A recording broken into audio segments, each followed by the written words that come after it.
आज एगो लड़का माई से सवाल करो जानते का बहुत माई आम के पेड़ बढ़ले बा, लीची के पेड़ बढ़ले बा, जितना फल खाए वाला बा सब फल बाटे, लेकिन जवन नीम के पेड़ हो तीत हो, लेकिन तीत से तोहरा प्रीत हो। हम कहता भाव भैया कि तीते तीते निमिया गछिया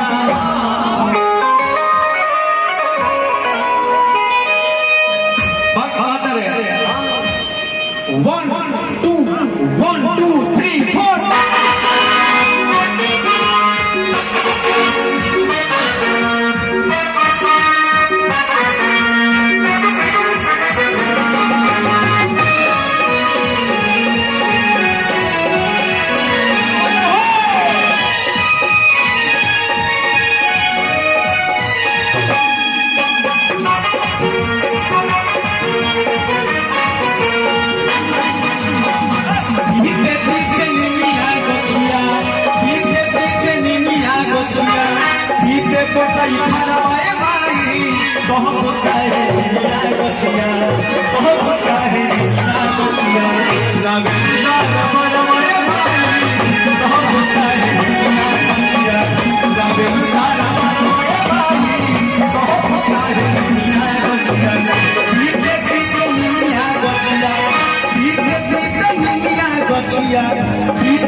सबसे पहले बात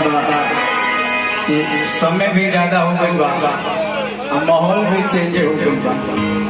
पहले ही से माहौल चेंज रहा कि हमने के कलाकार हो जा कहीं सा भी माहौल लेने होने होला तो कुछ बनबे नहीं करेला ना जी। चली लेकिन हमने एकरे के बनावे के बा,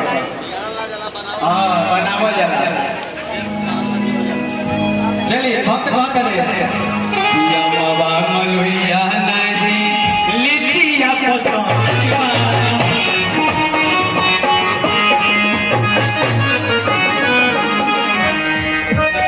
एक बार हाथ ऊंचा हो जाओ तभी सारा लोग एक बार हाथ ऊंचा कर दे, जेकरा के माई देले हो जेकरा के माई हाथ देले हो सबके हाथ बोले के बाद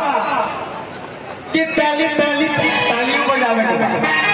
ऊंचा कर देंगे, ताली बजाओ के बाद कि ताली ताली ताली बजाई हले हले, ताली ताली ताली बजाई हले हले,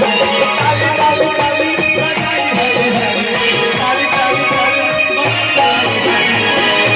और का कोई के बाद अरे दोनों हाथवा जोड़ के भैया ताली बजाई फटाफट